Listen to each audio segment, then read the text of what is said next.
विफलता का मुख्य कारण क्रोध है। क्रोध हमारी सोचने समझने की शक्ति को नष्ट कर देता है। क्रोध में लिया निर्णय कभी भी उचित नहीं है। क्रोध हमारी बुद्धि में भटकाव पैदा करता है। अक्सर क्रोध के कारण हम गलत निर्णय ले लेते हैं, जिसके कारण कभी कभी हमारा सब कुछ नष्ट हो जाता है। क्रोध व्यक्ति के जीवन में सभी प्रकार की असफलताओं का मूल कारण है। लालच और वासना के अलावा क्रोध ऐसा तीसरा बड़ा कारण है जो हमें नरक के द्वार की तरफ ले जाता है। क्रोध के कारण आप किसी का बुरा कर पाए या न कर पाए, पर आप अपना बुरा यकीनन कर लेते हैं। यदि आप अपने जीवन में सफलता प्राप्त करना चाहते हैं तो मन को शांत रखते हुए क्रोध को दूर करने का प्रयास करना चाहिए। वो करो जिससे मन शांत हो। भगवान कृष्ण कहते हैं, हे अर्जुन, निस्संदेह मन बेचैन है और संयम करना कठिन है, लेकिन यह किसी भी निरंतर जोरदार साधना द्वारा वश में है, जैसे ध्यान, दृढ़ता के साथ और वैराग्य से। मन में उलझन, घबराहट और अशांति नहीं होनी चाहिए।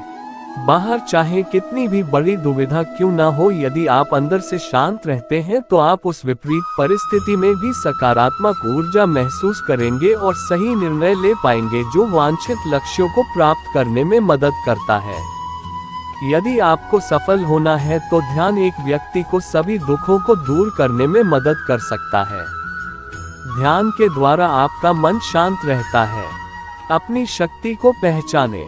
आपके अंदर एक अद्भुत शक्ति है। यह एक सर्वोच्च शक्ति है जो आपको जीवित रखती है।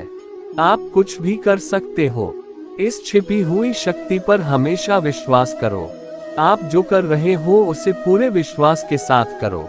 आपके अंदर की शक्ति हमेशा आपको सही बनाने के लिए आपके साथ होती है और आपको अद्भुत चीजें करने की ताकत देती है। कर्तव्यों से कभी दूर मत भागो। कर्तव्यों से दूर भागना सफलता का रास्ता नहीं है, इसलिए हमेशा कर्तव्यों को पूरी लगन के साथ पूरा करें।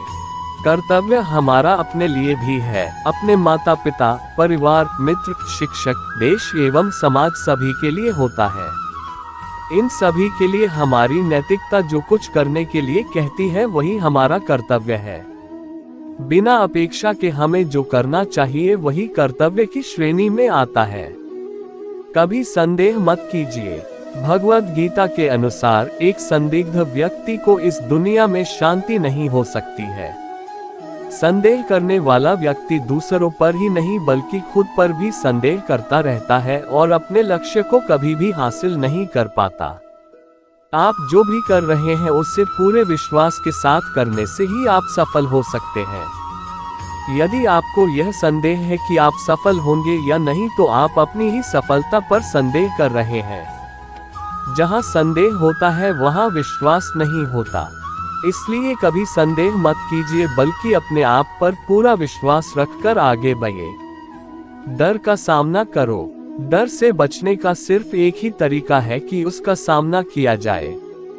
यदि आपके अंदर कुछ खोने का डर रहेगा तो आप कुछ भी बड़ा नहीं पा सकते। किसी भी समस्या का दृढ़ता से सामना करना चाहिए। यह अंदाजा लगाना मुश्किल नहीं है कि अगर कोई डर न हो तो जीवन कितना सुंदर होगा। धार्मिकता के मार्ग पर चलें।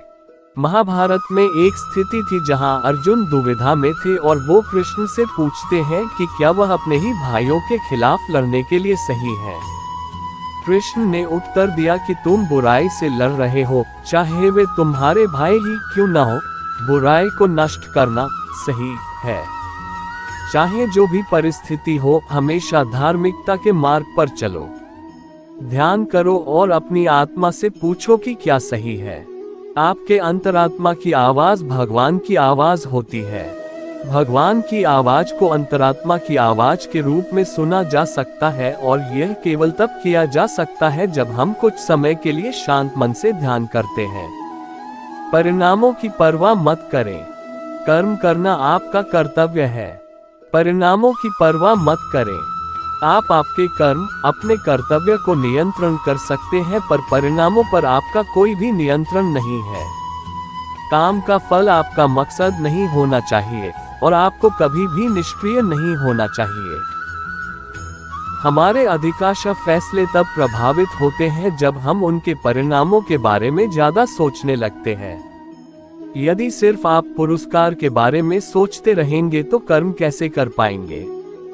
इसलिए केवल कर्म करें। जो व्यक्ति परिणामों की चिंता नहीं करता वो कभी भी हार नहीं सकता। परिवर्तन के लिए तैयार रहें। परिवर्तन संसार का नियम है, उसके लिए तैयार रहें। परिवर्तन ही जिंदगी का सार है, चाहे वह जिंदगी हो या कुछ और। परिवर्तन के लिए हमेशा तैयार रहना चाहिए। यदि आप इसके लिए तैयार नहीं होते तो आप कभी भी आगे नहीं बढ़ सकते।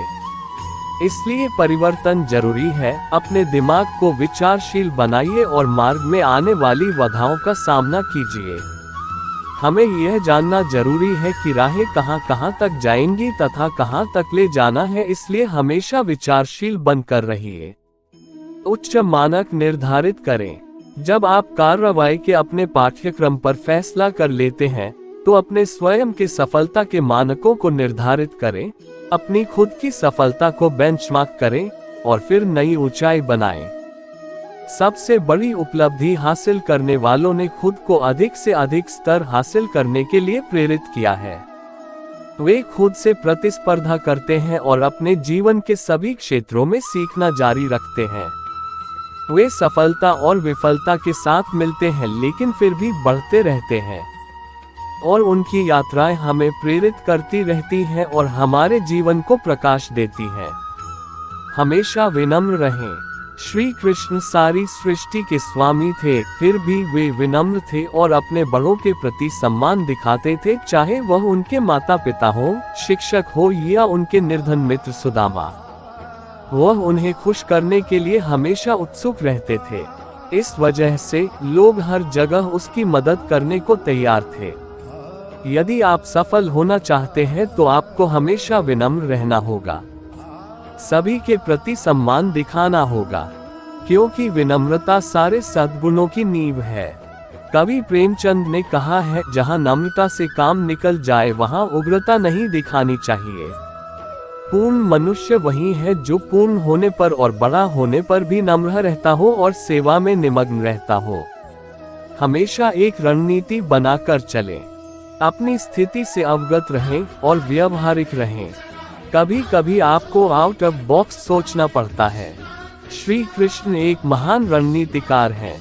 एक और प्रेम का पाठ पढ़ाकर कृष्ण हर किसी को समान दृष्टि से देखने की सीख देते हैं, वहीं दूसरी ओर अर्जुन को युद्ध के लिए प्रेरित कर यह भी सिखाते हैं कि सब्र सिर्फ एक हद तक ही ठीक होता है और जब बात धर्म और मर्यादा की स्थापना की हो तो योनि और शस्त्र उठाने से घबराना नहीं चाहिए।